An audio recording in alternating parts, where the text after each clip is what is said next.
Stop. Seriously, just stop. Don't you dare treat that tax refund check like a bonus. Every single year, millions of Canadians make this fatal calculation error around February. They do their duty. They put money into their registered retirement savings plan, their RRSP, and then they get what feels like this massive refund in April. And what do? They go on vacation. They buy a new TV, or maybe they pay down some credit card debt. Look, if this sounds at all familiar, you haven't saved money. What you've actually done is take out a high-interest loan from the Canada Revenue Agency, the CRA.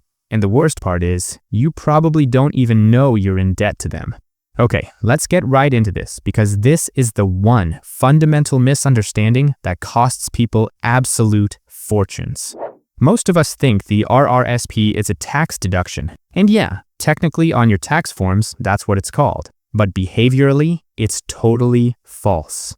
The concept you need to burn into your brain is that the RRSP is a tax deferral. Think of it like this. When the CRA gives you, say, $3 grand back on a $10,000 contribution, they aren't giving you a gift. The CRA is loaning you their share of the money interest-free so that you can invest it for them. It's their money. They're just letting you hang on to it for a few decades.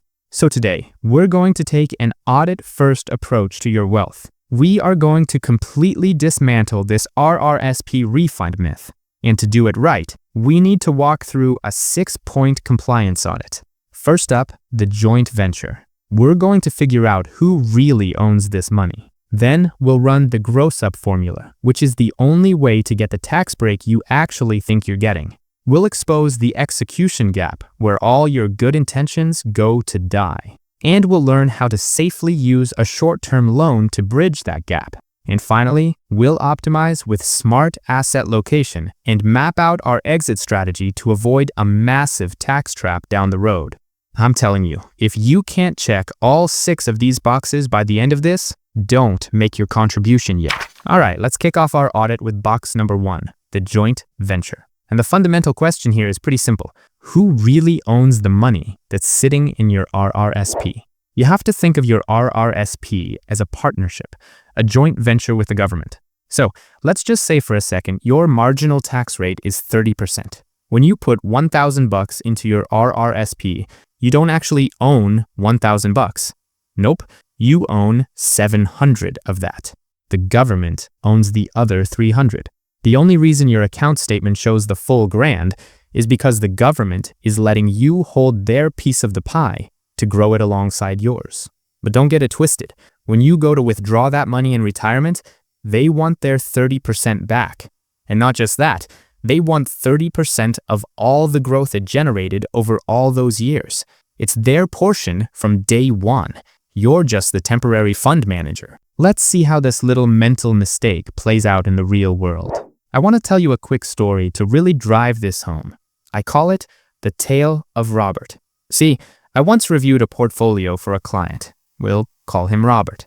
And this guy was proud. And you know what? He should have been. He'd maxed out his RRSP contribution every single year for 25 straight years. Thought he was totally set for life. But every April, like clockwork, when that refund check for $5 or $6 grand came in, he treated it like found money. He told me, hey, I earned it. I saved the money, so the government paid me back. He bought a new barbecue. He took his family on a trip to Mexico. He upgraded his car. Okay, now fast forward to age 65. Robert goes to pull money out of his RRIF, which is what your RRSP has to convert to in retirement, and he gets a huge shock. He realizes that to get $5,000 of actual spending money, he has to withdraw almost $7,500 because of the massive tax bill. He was absolutely floored. He said, "But I already paid into this." No, Robert, you didn't. You spent the government's portion on a beach in Mexico 20 years ago, and now the bill has come due with decades of compounded growth attached to it.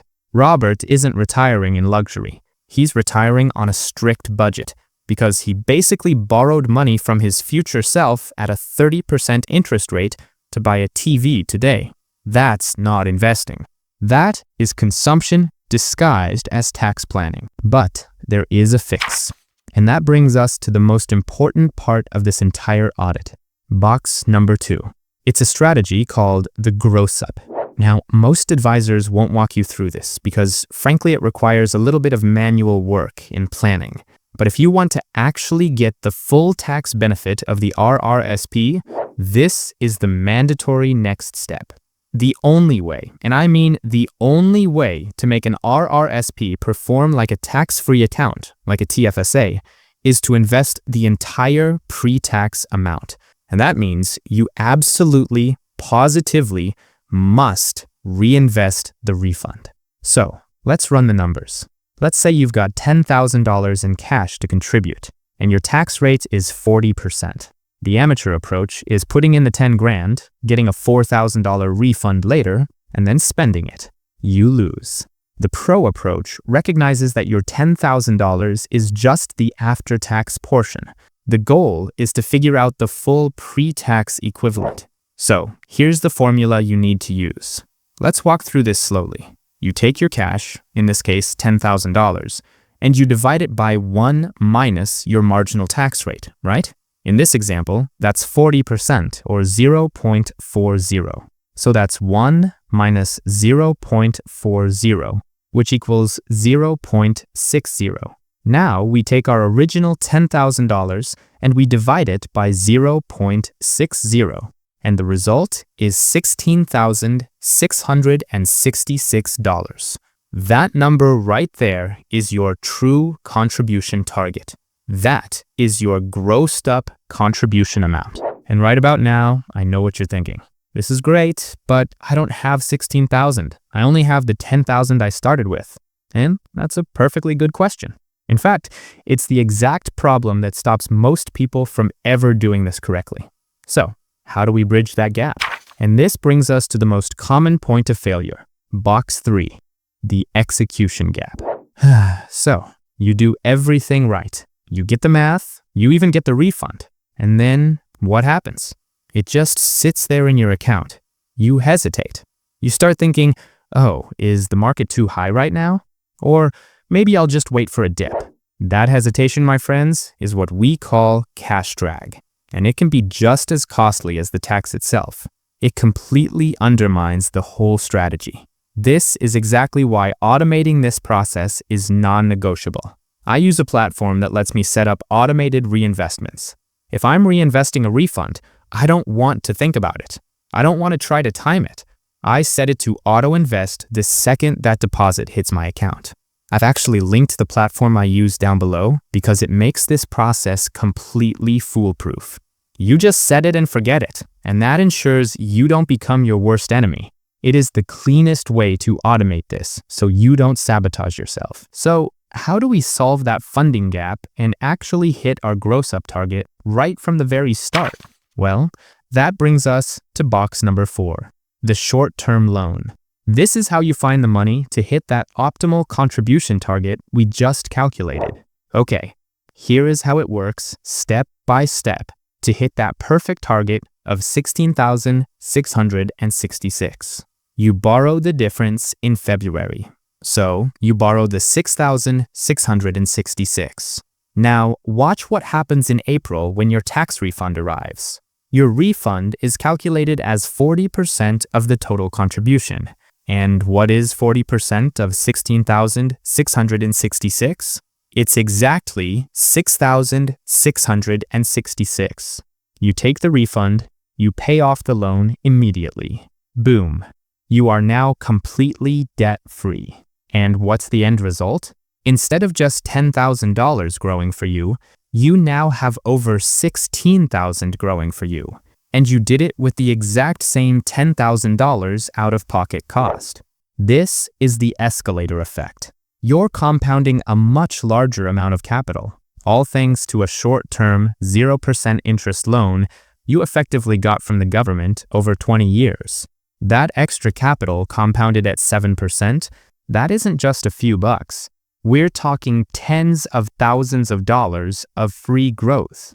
But, and listen, this is a massive but.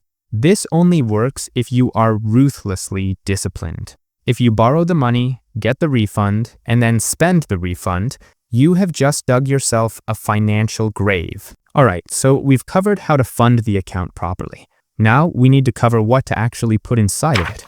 And this brings us to box 5, asset location.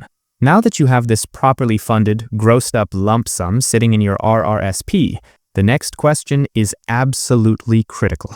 What exactly do you buy with it?